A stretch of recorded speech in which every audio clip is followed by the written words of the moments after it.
है क्या कुंभ में, महाकुंभ में, कि लोग उसकी तरफ खींचे चले आते हैं। आज आपने देखा होगा कुंभ के सारे घाट, महाकुंभ में जहाँ जहाँ स्नान होने हैं वो सारे घाट भरे हुए हैं, लोगों से पटे पड़े हैं। जहाँ पर भी आप जाएंगे सिर्फ और सिर्फ लोग नजर आ रहे हैं। तो ऐसा है क्या महाकुंभ में जो लोगों को अपनी तरफ आकर्षित कर रहा है? सब कुछ है। सबसे पहले तो यहाँ एक श्रद्धा इकट्ठा हुई है।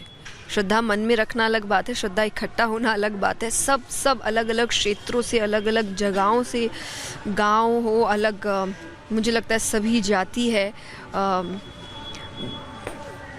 हर कार्य के लोग हैं, हर क्षेत्र के लोग हैं। व्यापारी वर्ग आया है, सेवा वर्ग से लोग आए हैं, कलाकार आए हैं, मतलब कुछ भी छूटा नहीं है यहाँ पर। सभी अपनी श्रद्धा लेकर आए हैं। तो यहाँ श्रद्धा, अध्यात्म, भक्ति, ज्ञान, क्योंकि बड़े बड़े संत आए हुए हैं। आप किसी के पास भी बैठिए, मुझे लगता है आपको कोई ना कोई कहानी, कोई ना कोई कथा सुनने को मिलेगी।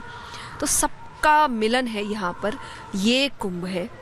अध्यात्म, भक्ति, श्रद्धा, ज्ञान, सबका मिलन अगर कहीं हो रहा है तो मुझे लग रहा है इस वक्त अभी प्रयागराज में हो रहा है।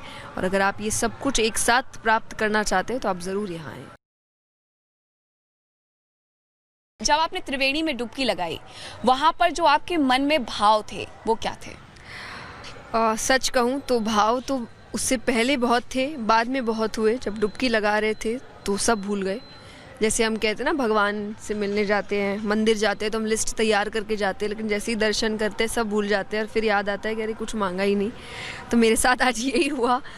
डुबकी लगाने से पहले बहुत इच्छाएं मन में थी और ये भी था डुबकी लगाते वक्त भी वो कहते रहेंगे और पर उस वक्त कुछ भी याद नहीं रहा। तो मुझे ऐसा लगता है ऐसा अनुभव मैंने कभी आज तक किया नहीं और ये ऐसे भी पहली बार था। तो मैं सौभाग्यशाली हूँ कि मुझे इस महाकुंभ का दर्शन करने का मौका मिला। आपने प्रयागराज में वो विहंगम दृश्य भी देखा होगा जिसमें हर तरफ घाट पे सिर्फ और सिर्फ आपको लोग नजर आ रहे होंगे और ऊपर से पुष्प की वर्षा हो रही थी। हम ये हमारा सौभाग्य रहा कि बस हम डुबकी लगा ही रहे थे और ऊपर से पुष्पों की वर्षा हुई। तो सब संगम एक साथ ही हो गया। मैं क्या कहूँ, मुझे लगता है कृपा ही है ये भगवान की कि सब कुछ मिल गया। और ऐसा है क्या कुंभ में, महाकुंभ में, कि लोग उसकी तरफ खींचे चले आते हैं। आज आपने देखा होगा कुंभ के सारे घाट, महाकुंभ में जहाँ जहाँ स्नान होने हैं वो सारे घाट भरे हुए हैं, लोगों से पटे पड़े हैं। जहाँ पर भी आप जाएंगे सिर्फ और सिर्फ लोग नजर आ रहे हैं। तो ऐसा है क्या महाकुंभ में जो लोगों को अपनी तरफ आकर्षित कर रहा है? सब कुछ है। सबसे पहले तो यहाँ एक श्रद्धा इकट्ठा हुई है। श्रद्धा मन में रखना अलग बात है, श्रद्धा इकट्ठा होना अलग बात है। सब अलग अलग क्षेत्रों से, अलग अलग जगहों से, गांव हो अलग, मुझे लगता है सभी जाति है,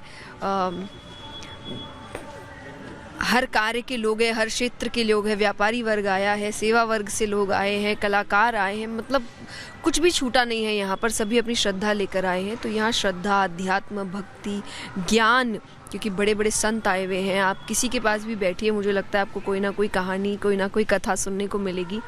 तो सबका मिलन है यहाँ पर। ये कुंभ है। अध्यात्म, भक्ति, श्रद्धा, ज्ञान, सबका मिलन अगर कहीं हो रहा है तो मुझे लग रहा है इस वक्त अभी प्रयागराज में हो रहा है। और अगर आप ये सब कुछ एक साथ प्राप्त करना चाहते हैं तो आप ज़रूर यहाँ आएँ। मैंने आपके बारे में जितना पढ़ा, थोड़ा बहुत ही पढ़ा, ज़्यादा तो नहीं जानती हूँ क्योंकि इंटरनेट पे उतना लिखा भी नहीं है, कि आपने 12 साल की उम्र में गीता याद कर ली थी और 9 साल की उम्र में आपको बहुत सारे श्लोक थे जो याद हो गए थे। लेकिन महाकुंभ की अगर हम बात करें तो पुराणों में, शास्त्रों में महत्व क्या है? क्योंकि कई लोग ये कह रहे हैं, कुछ नेताओं की तरफ से दरअसल ऐसे बयान आते हैं कि जिसको पाप से मुक्ति पानी है वो गंगा में डुबकी लगाएगा। शास्त्र क्या कहते हैं? देखिए, पाप से मुक्ति हो, जो भी शास्त्र भी यही बात कहते हैं, लेकिन वो पाप, जब आप डुबकी लगाने की बात करते हैं, वो अनजाने में किए हुए पाप होते हैं, सोचे समझे पाप नहीं होते हैं। वो डुबकी लगाने से नहीं कल्याण होता। लेकिन यहाँ पे देखिए, डुबकी ये पाप कल्याण के लिए नहीं है, ये भगवान से जुड़ाव के लिए है। अगर आप इस स्वार्थ के साथ आएंगे कि मेरा पाप से कल्याण हो जाए, पाप मेरे कट जाए और फिर मैं डुबकी लगाऊं, तो मुझे लगता है भक्ति नहीं है फिर ये तो आप स्वार्थ से आ गए। हम तो यहाँ भक्ति के लिए आए हैं कि भूल ही गए क्या मांगना था, क्या बोलना था। वही भाव से आप यहाँ आइए। भगवान के मंदिर जब आप जाते हैं तो आपको बस एक सुकून महसूस होता है। वो सुकून आपको यहाँ मिलेगा, वो ज्ञान आपको यहाँ मिलेगा। बाकी स्वार्थ लेकर ना आए तो मुझे लगता है ज़्यादा अच्छा होगा।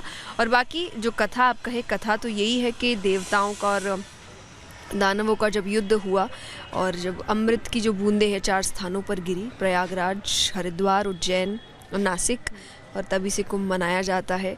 तो यही है। और बाकी ये अमृत यहाँ मिल रहा है, भक्ति का अमृत आपको यहाँ पर मिल रहा है, तो ज़रूर आप इसको ग्रहण करने यहाँ आए। बाकी पूर्ण रूप से कथा कैसी है क्या है, मैं कहूँगी यहाँ आइए, यहाँ जो संत आपको मिलेंगे उनसे पूछिए, असली ज्ञान वो होगा मेरे हिसाब से। जय किशोरी जी, लेकिन जो लोग आपको सुनते हैं और आप जब अपने प्रेम से कुछ मुख से बोलती हैं, कुछ गाती हैं, तो लोग भाव विभोर हो जाते हैं। तो ऐसा कुछ जो आपको आज प्रयागराज में भाव विभोर करने वाला लगा, और आपके शब्दों में प्रयागराज को लेकर के आप क्या कहेंगे, इस महाकुंभ को लेकर के क्या कहेंगी, थोड़ी सी लाइन्स। शब्दों में क्या कहेंगे कि भजनों में क्या? भजनों में क्या कहेंगे? भजनों में तो देखिए आज यहाँ के मुझे ऐसा लग रहा है, मेरा आपकी कृपा से सब काम हो रहा है, करते हो तुम कन्हैया मेरा नाम हो रहा है, मेरा आपकी कृपा से सब काम हो रहा है। तो मेरे सारे काम हो गए और ये जीवन भर होते रहे, कृपा बनी रहे, ऐसे दर्शन ऐसे तीर्थ स्थलों का अनुभव मैं जीवन भर लेती रहूं, परिवार लेता रहे। मुझे बड़ी खुशी है कि मैं अपने परिवार को लेकर आई हूं, मेरे माता पिता मेरे साथ आए हैं और बहुत खुश है कि आज उनको भी ये सौभाग्य मिला। तो मुझे लग रहा है इससे और सुंदर बात हो नहीं सकती कि आपने तो पुण्य ग्रहण किया, आपके साथ साथ आपके परिवार, आपके अपने जो है उनको भी पुण्य मिला, क्योंकि आपने अपने परिवार के साथ स्नान किया। एकता का संदेश था, और महाकुंभ भी, सनातन धर्म भी हमारा एकता का संदेश देता है। यहाँ पर जो लोग आ रहे हैं स्नान करने के लिए, एकता को लेकर के उन्हें आप कैसे जोड़ती हैं इससे? मैं एक ही बात कहना चाहूँगी भी, एकता को लेकर मैं कथा में मुझे लगता है 6-7 कथाओं से ये बात शुरू की है कहनी।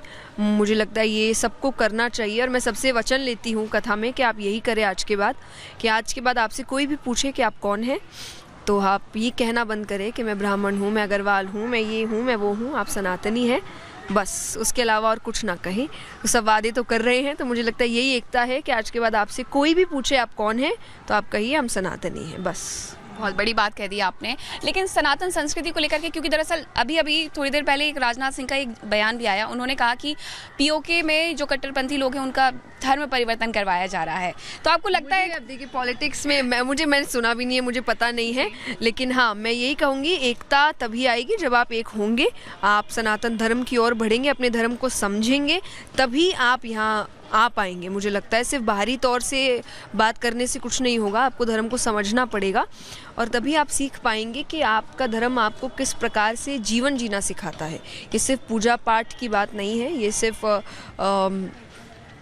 धर्म के ऊपर बात करने की बात नहीं, धर्म को जीने की बात है। और जो इन चीज़ों को समझते हैं, मुझे लगता है वो किसी भी परिस्थिति में डगमगाते नहीं हैं, हिम्मत हारते नहीं हैं, उनको पता है कि समय है। और हमने हमेशा ये देखा है, हमने काफ़ी कठिन समय देखा है, पर हमने उसको पार किया है, आगे बढ़े हैं और वापस बढ़ रहे हैं, देश बदल रहा है। मुझे लगता है हम वापस भारत सोने की चिड़िया होने की ओर कदम बढ़ा रहा है। तो बहुत जल्द हम सब मिलकर एक साथ भारत को सोने की चिड़िया बनाएं, एक ऐसा देश बनाएं जिस देश को देखकर बाहर सीखे लोग कि कैसे ज्ञान, आध्यात्म, धन सबके साथ जुड़ के ये देश आगे बढ़ सकता है।